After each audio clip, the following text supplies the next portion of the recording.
نوبیرل food کے بارے میں۔ نوبیرل فوڈ کیا کام کرتے ہیں اور کن کن بیماریوں میں یہ کام آتا ہے، تو آپ نے ویڈیو کو سکپ نہیں کرنا، لاسٹ تک دیکھنا ہے اور مکمل تفصیل آپ کے ساتھ آج ہم شیئر کریں گے۔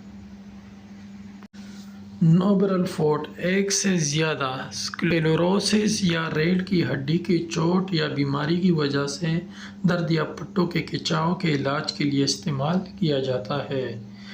یہ ریمیٹولوجیکل حالات، آرتھوپیڈک اور تکلیف دہ عوارض کے علاج کے لیے استعمال ہوتا ہے۔ اس کے علاوہ یہ پٹھوں کی ٹون حاصل کرنے میں مدد کرتا ہے اور درد اور سختی کو کم کرتا ہے۔ اس کے علاوہ نوبیرل ٹیبلٹ استعمال کی جاتی ہے درج ذیل بیماریوں، حالات اور تشخیص میں علاج، قابو پانے، روک تھام